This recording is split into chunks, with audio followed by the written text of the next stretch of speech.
been nuts. Been overseas, over to Europe, down to Australia. That was kind of fun.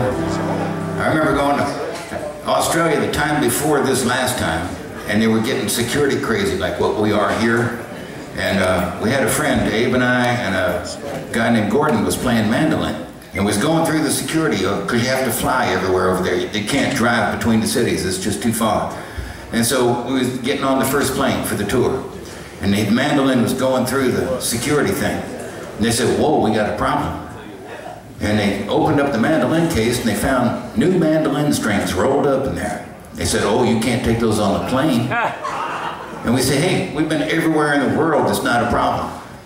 They said, well, not here in Australia. You can strangle people with those strings. We just looked at them, you know. So they confiscated the strings. We couldn't believe it. Got on the plane. They let the mandolin on with the old strings.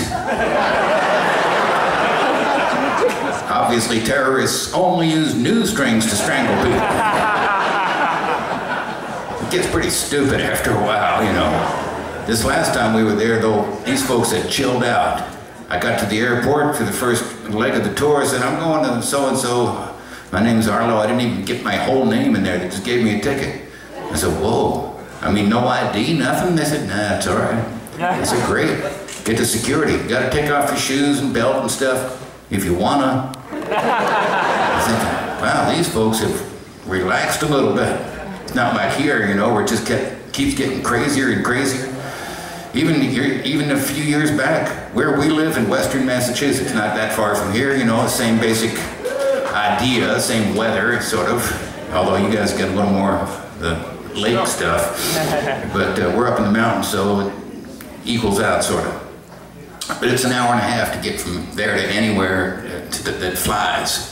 So we have to go down to Connecticut. There's a big airport down there. And we've been driving this hour and a half run for over 40 years, picking up people, dropping them off, back and forth, the whole thing. I was taking my wife down there 3 years ago. But you know how it is, you don't actually stop to drop people off or pick them up anymore. You sort of slow down along the curb, the cops are waving, keep moving, you know. So I get to the airport and doing the crawl there. The guy's just about to wave me on, but I get the door open, you know, out goes the stuff, out goes the old lady, she's going somewhere. You got the cell phone? Yeah, see you later, bye, that's it. I'm driving home, half hour into the trip. The phone rings. Honey, come and get me. I said, wait a minute, I just dropped you off a half hour ago. What, they canceled the flight or something? She said, no, I've been arrested. I said, you've been arrested? She said, I can't talk about it now, I'm in handcuffs, just come and get me. So I turned the car around, driving, you know, calling the kids. Mom's been arrested.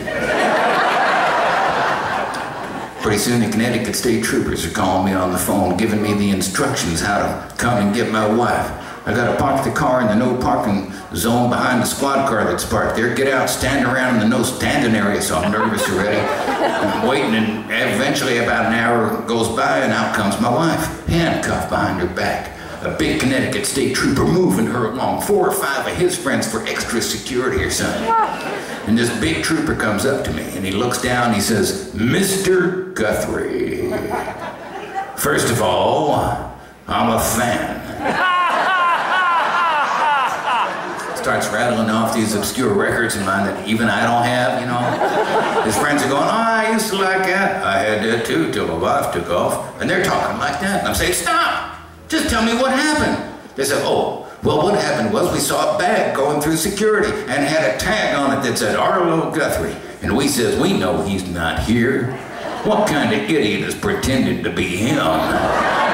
So they decide they're gonna open it up. In the bag is a little tin somebody had given me at a gig like this somewhere. I said, thank you very much. Tossed it in the suitcase, forgot all about it. This particular tin had a picture of a familiar botanical substance on the top, with the word Amsterdam written beneath it. They said, we better open this up. So they open it up, sure enough, it ain't just a picture, it's the stuff, it's in there. It's flying everywhere, they're picking up pieces, putting it in the evidence baggies or whatever the hell they got. The wife is saying, I didn't know that was there. They're going, right, lady, and they're hauling her off in handcuffs. Eventually they find out who she is, and they say, Mrs. Guthrie, we are so sorry. We really do have better things to do these days than arresting people for this stuff, and well, frankly, if we'd have known it was you, we wouldn't have bothered. But now that you've been arrested, we can't unarrest you. So we have to take you down and process you, and don't worry, we'll make you comfortable, it'll be all right, the old man will come and get you, everything will be fine. They're telling me this out on the curb as they're undoing the handcuffs. She's been there for hours. So she knows them all by their first names, you know, all the kids' birthdays, the whole thing by now. Typical 60s gal, serial hugger, squeezing them all. Goodbye, thank you very much. They're backing off going, my God, hippies, you know. And to get her out of there, I had to take pictures with the arresting officer, the head of security, all that stuff. Here's an old song for my wife.